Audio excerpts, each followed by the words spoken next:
1929, né, Carlos? 1929. Deixa eu olhar aqui Justo, de novo. 1929. Justo lá, depois da Primeira Guerra Mundial, né, a Europa estava numa transição bem difícil. 29. E logo depois a gente teve também... 29, né? Logo depois a gente teve também aquela ele crise foi publicado nos Estados Unidos. no outro ano. Ele foi publicado no outro ano, mas é de 1929. Ele foi publicado em 1930. Quebra da bolsa, valeu, Dani. Uhum. É a Grande Depressão. Exatamente. Então é interessante, né? Eu já estou gravando aqui, tá rolando, tá, Samuel? Tá beleza? Beleza. Tá, então é interessante Posso aqui. situar. É interessante aqui, o nome original é Civilization and its Discontents, né? Que é a civilização e seus descontentamentos.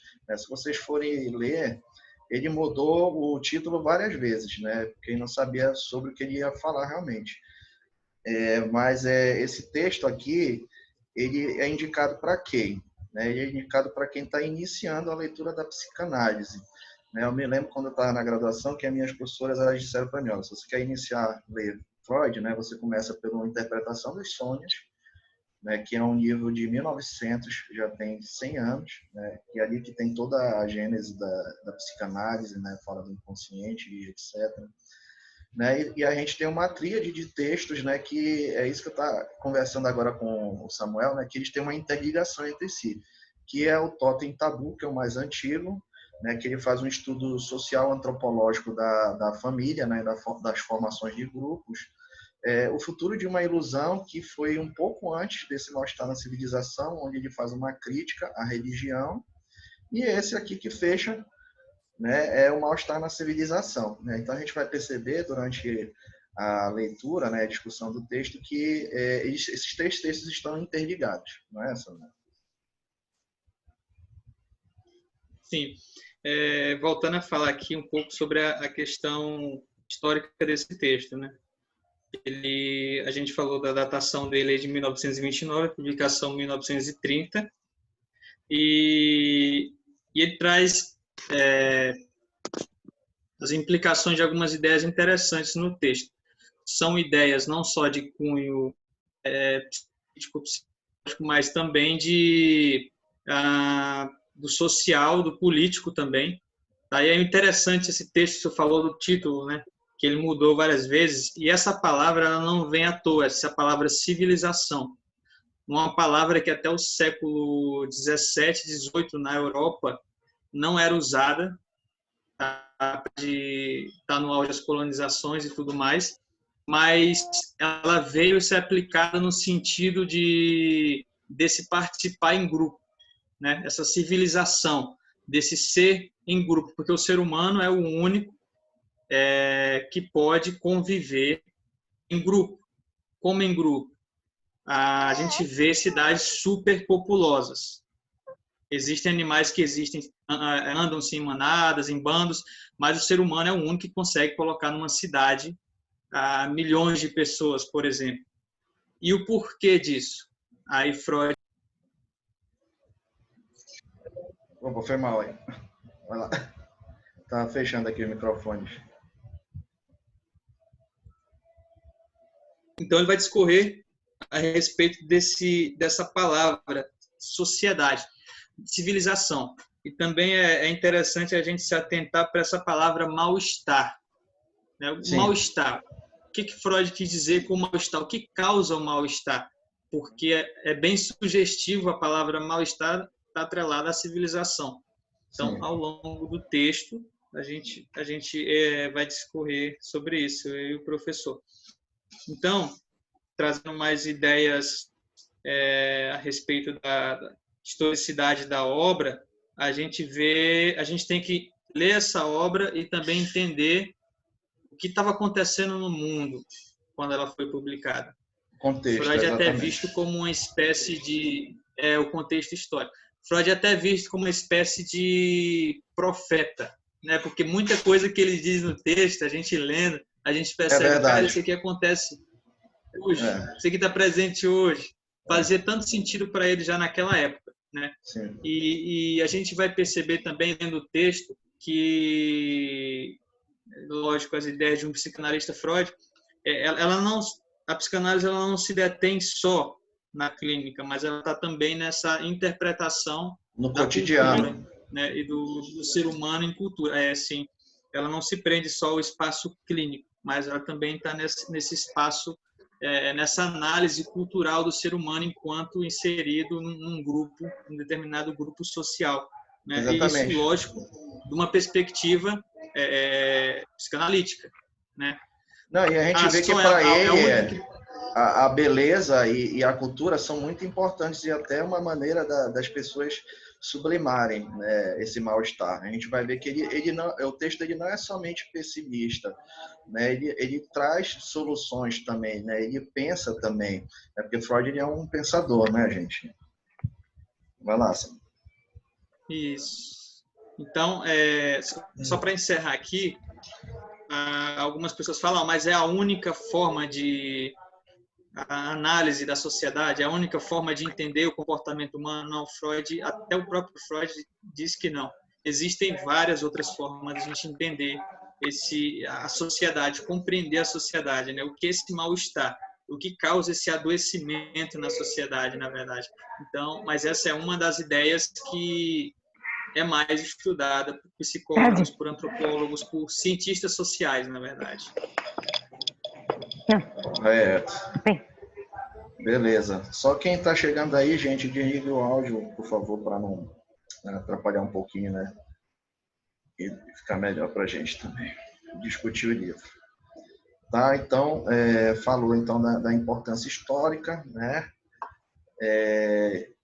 Que é um dos últimos livros dele, também é importante falar, né? Que logo, alguns anos depois também, Freud veio a falecer, né? Então, assim, é o que de mais recente, né? Assim, podemos dizer, temos dele, né? Porque provavelmente, se ele tivesse vivo, ele tinha mudado toda a teoria dele.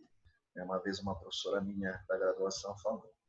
Então, é interessante também a gente ter essa ótica aí do texto, né? Que ele é um texto que ele vai trabalhar já umas ideias que já são antigas, né? Dele, que ele refina nesse texto aí. Tá, gente? Como, por exemplo, aqui, o texto aí que vocês vão ver. Posso começar já, Samuel? Tem alguma coisa mais para falar? Vamos lá, para o texto. Pode ir, né? Então, a gente está gravando aqui também no YouTube para a galera, tá, gente? E a gente pensa, vamos ver aqui, dependendo, né, da audiência, né, nessa que a gente virou blogueira agora. Vamos ver aí, semana que vem... É o jeito de sobreviver à crise. Exatamente, está pensando em fazer uma lá pelo Instagram, né, mais trabalhada, né, mais treinada, né? Então, vão disputando a gente aí, tá? Não vai sair perfeito, mas vai sair uma coisa bacana para a gente entender esse texto do Freud, tá, gente? Então, boa noite, professor. Boa noite. Obrigado pela presença aí. Vamos lá, então. Só desliga o áudio aí, quem está com o áudio ligado. É o Railan aqui. Pronto, já foi. Então, vamos lá. Tá? Então, acompanhe aí junto comigo, tá? Bora jogar aqui o texto também no grupo, né, gente? Que vocês vão acompanhando aqui. Deixa eu só jogar. Eu já ia falar isso. Eu vou jogar aqui para vocês. Deixa eu ver aqui onde é que tá.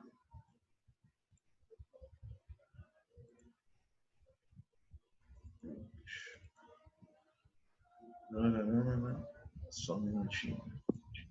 Psicanálise, Freud. É o 21, né? É o 21.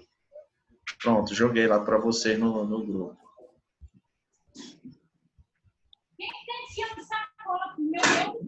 Professor, você mandou professor? Você mandou o link da chamada? Você mandou o link da chamada? Ainda não, pode. Eu vou mandar daqui a pouco mais, tá? Quando terminar esse primeiro vídeo, tá? Então, vamos lá. Tá? Então, gente, inicialmente aqui no texto, é importante a gente refletir o seguinte, né? Não sei se todos aqui costumam ler Freud, né, ou leem Freud, né? Então, a gente vai ter que falar, assim, de alguns conceitos dele, tá? A gente vai explicar um pouco, assim, meio por alto, tá? Mas pode, às vezes, surgir um pouco de dúvida de vocês, né? Porque os textos de Freud, vocês vão perceber que você tem que ler, né, com bastante afinco, porque tem coisas assim que às vezes ele complica em determinado momento do texto e depois lá na frente ele explica. É por isso que dizem, né, que Freud às vezes ele complica, né, e não explica nada, né? Tá? Então a gente tem que ter um cuidado, um pouco de resistência nesse sentido, tá? Porque ele é um texto um pouco denso. Mas o que a gente puder fazer para tentar explicar isso, a gente vai tentar. Tá? O Samuel principalmente, porque ele lê mais do que eu. Então, bora lá. Então, essa primeira parte aqui, ele vai trazer o princípio do prazer e o princípio da realidade, gente. Assim como o papel da religião na vida da pessoa. Tá? Então, esses são os primeiros conceitos que Freud trabalha aqui nesse primeiro capítulo. Que é o princípio prazer, ele é instintual nosso, né? Que ele fala, que é algo que a gente não tem muito controle. São os nossos desejos, né? É o puro id, da gente, e que a gente vive sobre esse princípio, né? O ser humano, é isso que ele vai colocar, né? Só que logicamente para a gente se transformar numa civilização, nós tivemos que fazer algo com esse princípio do prazer, né? Porque naturalmente nós não podemos nos satisfazer, né, sempre. Não é isso, Samuel, né, nesse sentido aí? Isso. A ideia de civilização, né, que a gente trouxe aí no início, que está contida aí no texto, a civilização, na concepção de Freud, ela só é possível quando o ser humano abre mão dessa dele para viver em paz, né, com o seu semelhante. E essa ideia ela é muito presente em Freud, né? A gente viu isso com o professor Samuel, a questão a gente já teve essa aula sobre a pulsão, né? Mas Freud afirma que isso em sociedade é um empecilho, porque não tem como, por exemplo, eu desejar algo que o senhor, o professor Carlos, deseja também. Então nós temos o mesmo objeto de desejo. Como Sim. Isso pode ser resolvido? Como isso pode ser resolvido? Na concepção de Freud, ele foi criado todo um sistema de recompensa, né? O ser humano ele está inserido num determinado grupo e o que ele fizer, o trabalho que ele fizer, ele vai ser recompensado por aquilo. Isso aí é o trabalho comum que a gente conhece hoje, né? Então, dessa forma eu desejo e eu posso alcançar aquilo que eu desejo também. Mas a gente sabe que nem tudo aquilo que a gente deseja a gente alcança. Exatamente. É uma frase bem gastada. Então, para onde é que vai esse desejo? E tem vários caminhos, né, que ele segue esse desejo aqui. Ele fala que a gente pode canalizar, né, essa energia para várias situações. A religião é uma delas, né, que foi o livro que ele escreveu antes desse aqui. E por isso vocês vão ver que no início, quando ele começa a falar, né, da civilização, ele não começa a falar da civilização, ele começa a falar da religião, na verdade, né, que é uma forma, e ele é bem duro, né, quando ele religião, né, Samuel, a gente vai ler daqui a pouco mais para frente, né, ele diz que ela não é capaz assim de libertar, né, um homem, porque na verdade ela canaliza para uma causa, né, maior, né, que seria você ganhar algo maior, né, além da vida, né, você sair dessa aqui para melhor, né? Não é isso? Ela serve mais ou menos como uma espécie de sublimação, né, que ele vai dizer. Exatamente. O ser humano ele com aquela energia toda canalizada que ele tem, aquele desejo, aquela energia, ele vai fazer essa espécie de transferência, né, para a religião, segundo o texto que ele disse. Uhum. E aí outras formas que ele vai falar na frente também é o uso de substâncias, eu achei muito interessante também, né, que ele fala que até dos químicos, né, de modo geral, assim, remédio, drogas, né, que é uma forma do ser humano de se dessensibilizar, né, não sentir né, direito e atrapalhar o raciocínio dele. Né? Ele fala isso, eu achei muito interessante nesse texto, não sei se tu percebeu também, que vai chegar. Sim. Uhum. Que é que nem os E árabes, ainda, eles consideram o álcool como algo que obstrui teus pensamentos, né? Atrapalha o teu raciocínio, né? Interessante também refletir nisso, né? Também lá no poder das drogas, é né? uma espécie de anestesia, né? Exatamente, ele vai falar que muitas pessoas elas buscam, né, as drogas de modo geral, bebida, seja remédio normal, né? Porque tem pessoas que se viciam em remédios, álcool, cigarro, né? Qualquer droga, né? Ele deixa bem claro que isso é uma maneira da gente escapar, né? Desse princípio do prazer, para não entrar no princípio da realidade, né? Que ele diz, né? Que o princípio da realidade é o que se forma depois do princípio do prazer, né? O princípio da realidade é como se fosse o nosso ego, né? A gente tentando cair na realidade que a gente não pode fazer tudo que dá na nossa cabeça. Não é isso? Isso é interessante, né? Essa questão do princípio do prazer e o princípio da realidade. Uhum. Onde a gente vê isso mais latente, onde a gente consegue perceber isso de forma mais clara. Por exemplo, para dar um exemplo bem claro aqui, na formação de uma criança. Ela entende, assim, o princípio do prazer, mas o princípio da realidade está um pouco distante ainda. Porque ela Você está em diz, criança formação. não pode. Ela está em formação, exatamente. E isso é o que se constitui essa passagem que Freud chama de passagem da natureza para a civilização. Nesse texto, ele traz essa ideia de que o homem ele nasce com todos esses desejos pulsando. Exatamente. E aí, ele, ao longo do tempo, ele constitui algo chamado superego. E isso aí vai ajudar, vai fazer com que ele freie um pouco os seus desejos, né? E aí ele entra no princípio da realidade, onde ele sai do princípio do prazer para o princípio da realidade. Porque aí ele vai tentar explicar isso, a gente vai ver mais lá na frente do texto, porque acontece isso, né? E aí ele fala que é um desenvolvimento do aparelho psíquico, né? Porque assim como, por exemplo, ele faz até uma comparação, estava conversando agora com o Samuel, de Roma, né? Que Roma, quando foi construída, né, era pequena, mas depois foi construído, virou um império enorme, onde foram construídas mais e mais cidades, né? Até que aquele centro original de Roma sumiu. Né? Ninguém sabe onde começou Roma, né? Teoricamente, né? Então ele diz que isso no inconsciente, né? Isso é uma característica das teorias mentalistas, né? Que a gente até discute dentro da comportamental.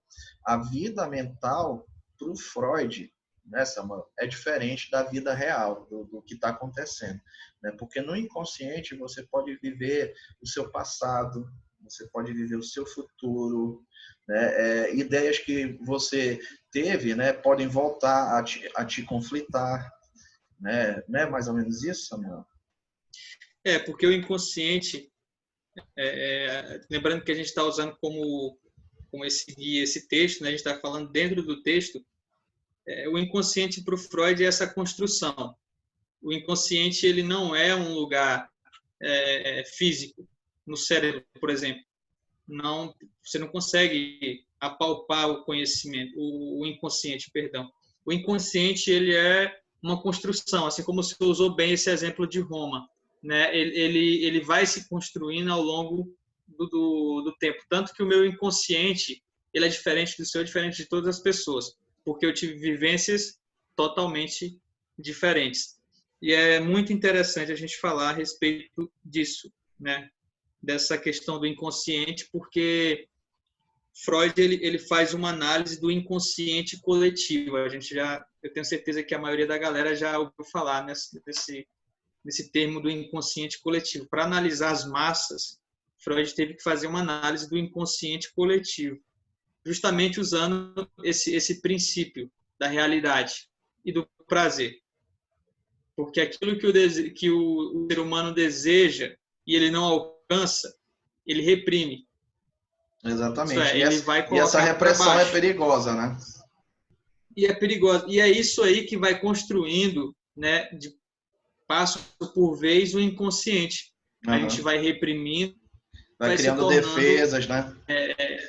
E isso vai criando defesas. Tanto que Lacan, quando ele faz uma releitura de Freud, ele afirma que o inconsciente tem a sua própria linguagem. Ele ainda afirma que o inconsciente ele se organiza, né, através dessa linguagem. E qual seria essa linguagem do inconsciente? Justamente essa desses desejos reprimidos de toda essa construção. Ele tem as suas maneiras, né? Outras, as expulsões. Ele tem a sua maneira outra de se manifestar. Mas como a gente está falando de civilização, e a gente deu todo aqui um contexto, tem aqui uma parte interessante, vou só citar ela. Em benefício de uma terminologia uniforme, descreveremos como frustração o fato de um instinto não poder ser satisfeito, como proibição o regulamento pelo qual essa frustração é estabelecida e como privação a condição produzida pela proibição. Exatamente. Ele fala que muitas vezes nós temos que nos privar em prol da civilização, né, desses sentimentos aí. Né? Então, aí ele coloca aqui, ele fala no início, pegando já trechos, né, do livro, já que o Samuel pegou aí, eu vou pegar o meu também. Então, ele fala aqui, por exemplo, sobre a religião, né, que é a primeira tentativa, né, para ele, da gente tentar solucionar essa vida difícil, né, porque ele fala logo no início, né, que Freud ele lia muito filósofos existencialistas dessa época. Então, qual era a filosofia que estava em voga, né? Era do pessimismo. Né? Então, ele vai pegar o Kierkegaard, não é isso? Ele vai pegar aqueles filósofos, o Nietzsche. Então, para o Freud viver é sofrer, beleza? Se a gente for pegar o contexto, para o Freud viver é sofrer, porque você não pode satisfazer todos os seus desejos. Né? Então, estar vivo é sofrer, de certa maneira, para ele. Tá? E a maneira que a gente busca a felicidade, né, é canalizando essa energia de alguma maneira. Tá? Só que, às vezes, não dá para canalizar tudo, né? Porque, afinal de contas, são sentimentos e também está ligado muito à sexualidade. Né, Samuel? Uma outra coisa que é muito interessante, né, que também as pessoas reparam logo no Freud, né, que muito ele vai voltar aqui o olhar dele, né, falar da sexualidade, né, como um grande motor, né, imobilizador das pessoas. Não é? Quer falar um pouco sobre isso? Vamos deixar a sexualidade falar um pouco mais à frente. Ah, beleza. Então é interessante falar também. Tá? Então, ele fala aqui, né, que a religião, ele diz que é um sentimento que ele gostaria de designar como uma sensação de eternidade, um sentimento de algo ilimitado, sem fronteiras, oceânico, por assim dizer. Esse sentimento, acrescenta, configura um fato puramente subjetivo e não um artigo de fé.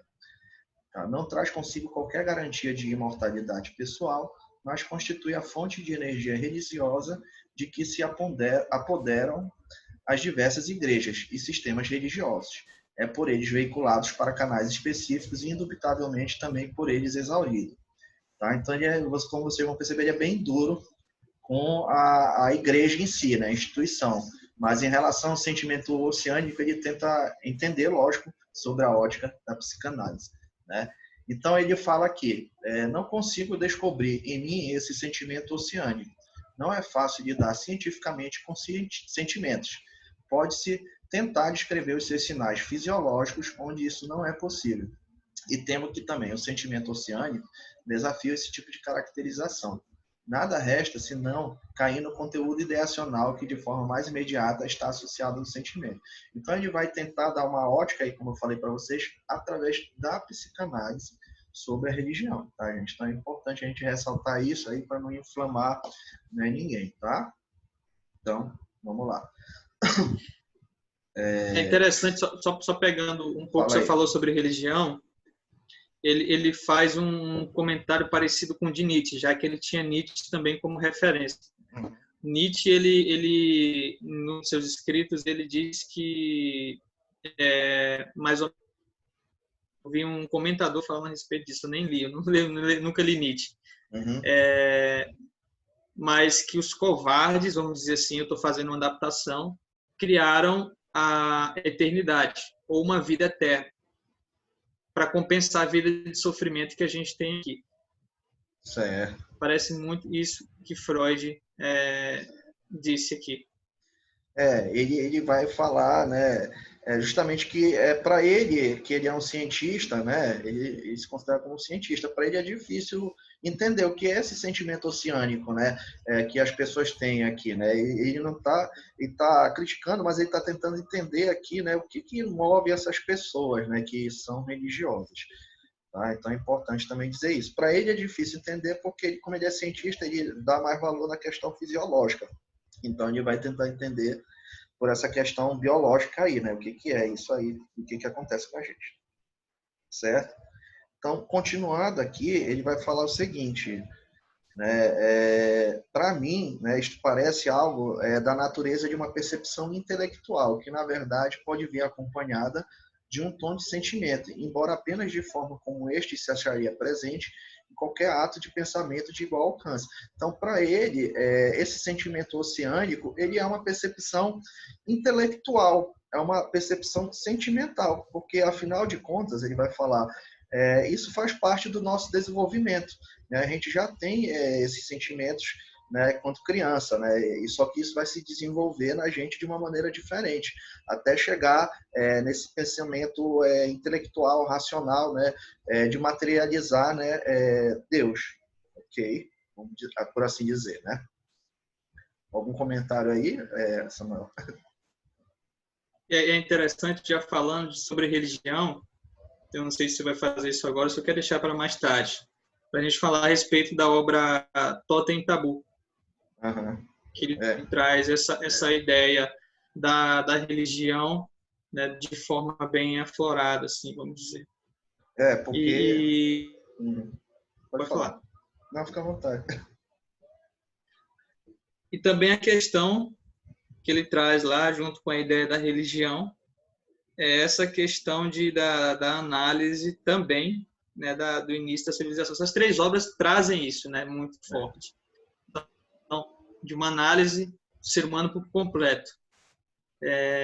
Freud não fez acepção de pessoas, vamos assim dizer. A medicina da época era bem rígida, tanto que eles colocavam para fora as histéricas, né, falando que aquilo não tinha uma explicação. Freud foi lá e falou, olha, isso aqui são sintomas que são resultados, resultado de algo que está no inconsciente, né, na mente dessa pessoa. Então, ele vem fazendo essa análise, ele vem jogando essa galera que era rejeitada e vem, vamos dizer assim, trazendo um outro olhar. Minorias, né, que a gente fala hoje em dia, né? E as classes mais oprimidas. Ele vem trazendo esse olhar, porque ele tinha muito forte com ele a questão da antropologia também. Sim, a gente vai ver mais à frente aí as ideias de Darwin, que influenciavam muito o pensamento de Freud. De Engels também, né? A gente vai ver. De Engels também. Exatamente.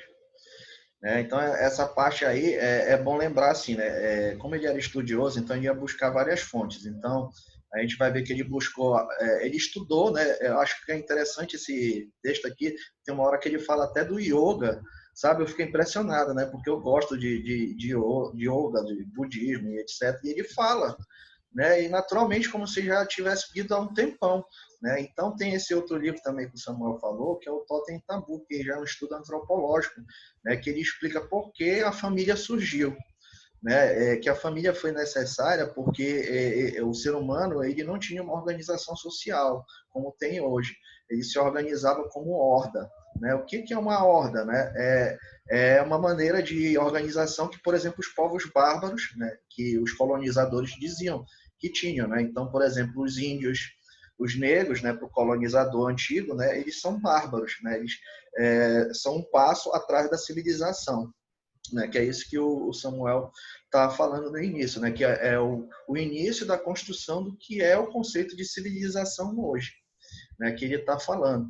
Né? Então, a civilização ela se formou a partir de onde? De uma organização social mais benéfica, né, entre aspas, porque a gente vai ver que ela não é tão benéfica assim, porque a civilização também ela traz não só felicidade, né, porque ele diz que no fundo, né, a gente se uniu, né, por uma busca de felicidade, só que essa felicidade ela não é completa, porque a gente tem que renunciar certas coisas, né, mas no início as pessoas se organizavam sob forma de horda, né, o que é a horda? Não tem líder. Né? Se eu chegar, por exemplo, hoje aqui com o Samuel e dizer, olha, não, eu sou melhor aqui da psicanálise, eu leio tudo de Freud, entendeu? Vai para lá e tal. Né? Se eu quiser, eu poderia fazer isso na horda. Né? Mas como a gente vive em civilização, não. Né? A gente está tentando discutir aqui o livro de maneira civilizada. Né? Eu dando a voz para o Samuel e a gente trocando, né? Porque isso é mais o quê? Benéfico para todos. Né? Não é bem por aí, Samuel? Isso. Aí, só para contextualizar aí o que o senhor falou a respeito do livro Totem e Tabu, né? Uhum. É interessante como essa história, você falou da organização, né? Que era organizado de forma não como uma sociedade, mas uma horda, né? E é interessante que ele retirou, já falando essas ideias, de Darwin. Sim, né? E de outros antropólogos também, né, que já estudavam assim, povos antigos como o Engels. Já que a gente tocou nesse assunto, a história do surgimento da sociedade, ela é bem interessante ao ver de Freud. A gente já entrou na religião, a gente já pode começar a falar sobre isso. Tá, agora Freud só te avisar o seguinte, falta 1 minuto e 40 para terminar esse primeiro bloco aqui. Né? Resume, né? Para então vamos... converter e a gente passar para o segundo bloco lá, tá? E aí a gente deixar, vê então, se o pessoal tá gostando também. A gente vê o feedback, se a gente estiver gostando. Senão acaba aqui, né? Acaba aqui o sonho de ser youtuber. Tá bom, então. Então a gente vai dar uma pausa aqui só para eu converter aqui o vídeo, passar para o YouTube.